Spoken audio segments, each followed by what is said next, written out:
se sont réunis aujourd'hui dans la salle des réunions de Parsa dans la province de Sidou-Bangui, les chefs des services, les acteurs de la société civile et partenaires PTF pour suivre la présentation des résultats des deux études menées par la division provinciale des affaires sociales dans la province de Sidou-Bangui. Nous sommes là pour suivre et comprendre les méthodologies utilisées pour ces deux études, mais aussi les résultats obtenus. C'est le ministre provincial de la Santé et Recherche scientifique qui a lancé cette activité. La question de genre, c'est une thématique d'actualité. Il faudra des études, il faudra conduire des études approfondies pour nous permettre de bien cerner le problème et orienter des activités de lutte. Je tiens à remercier sincèrement et à féliciter la division provinciale qui a eu le résultat de cette étude scientifique. C'est au nom de son Excellence Monsieur le gouverneur de province, c'est au nom de mon collègue du genre et des affaires sociales et en mon nom propre, et surtout en ma qualité de ministre provincial ayant la recherche scientifique dans ses attributions, que je déclare ouvert cet atelier de remise des conclusions de cette étude. Je vous remercie. À la sortie de cet atelier, Gabriel Mondonga, le chef de division des affaires sociales de la province, a présenté la quintessence sur ces deux études basées sur les violences basées sur les genres et aussi l'importance des formations de personnes en situation difficile. Bon, les causes sont plusieurs. Il y a les causes au niveau individuel, c'est-à-dire les femmes elles-mêmes sont à la base. Par exemple, je donne un exemple, je ne donne pas tout. L'écart d'âge entre une femme et son époux. Par exemple, une femme qui a 18 ans, et il va épouser un homme de 70 ans. Vous voyez que l'homme a plus d'ascendance sur la femme. Et là, elle est soumise maintenant à des violences. Il y a aussi plusieurs facteurs, même au niveau communautaire. Il y a par exemple les us et coutumes qui favorisent cela. Il y a par exemple le fait que les familles donnent en mariage les filles, les jeunes filles qui ne sont même pas en âge de mariage. Il y a aussi plusieurs facteurs que j'avais énumérés qui concourent à ce qu'il y ait dans notre milieu les violences sexuelles. Alors, par rapport aux conséquences, les conséquences sont multiples. Mais je donne ce que nous avons trouvé selon le titre que c'est plus grave. Imaginez les femmes qui ont subi des violences publiques, c'est-à-dire en public ou dans les foyers. Ces femmes répercutent les violences sur les enfants. Et les calculs nous ont donné 79% des femmes qui ont subi des violences en public ou dans le toit conjugal qui répercutent ces violences sur les enfants. C'est-à-dire ils torturent les enfants, ils battent les enfants. Donc les enfants en subissent les contre-coups de ces femmes. Donc ça c'est grave.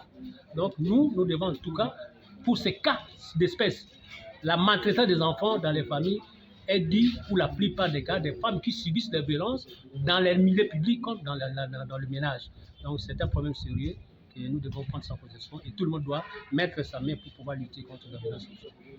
Parce que l'étude a démontré que si 3 ménages, on peut trouver dans 2 ménages ne plus qu'un homme ou 2 qui est analphabète.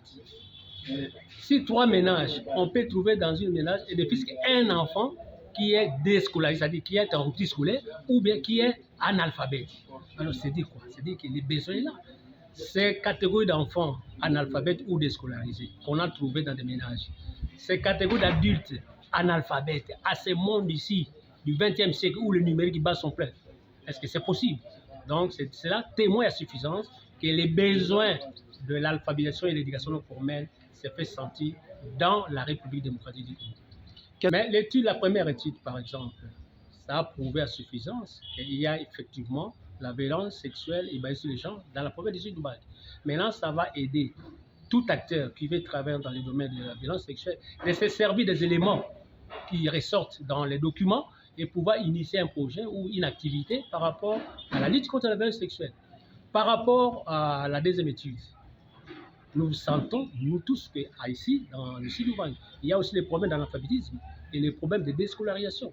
C'est-à-dire qu'il faut créer des centres de récupération, de rattrapage scolaire pour pouvoir récupérer ces catégories de personnes laissées pour compte, devenir comme des décès sociaux pour pouvoir les booster au développement. Parce que si on est analphabète, c'est difficile de contribuer au développement. Il faut avoir un certain niveau pour pouvoir contribuer au développement de notre contrée. Les ministres provinciaux qui était satisfait de cette présentation a donné son point de vue par rapport à cette activité très importante et la première dans la province de Sidi Ubangi.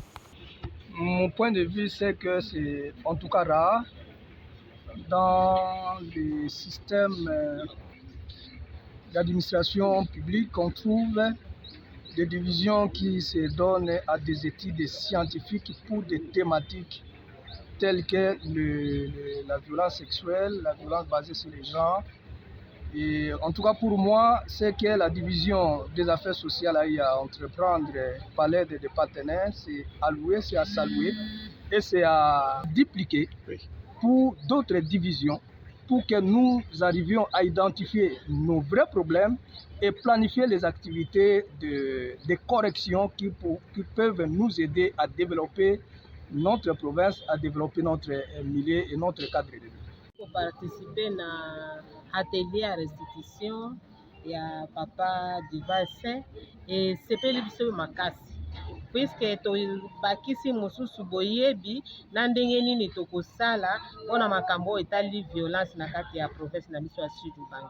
Résultat na biso ekomema 1+ puisque baparticipant nyonso bayoki yango epe balobi vraiment bakosalela yango ntango mpe biso tokosala restitution yango na baplace tozali na baunité na babisika nyonso oyo toyoki na kanisi résultat ya kitoko ekobima. Merci. Qui commence bien, finit bien, dit-on. La fin de cet atelier a été sanctionnée par une photo de famille ensemble avec les ministres provinciaux de Sidi Ubangi.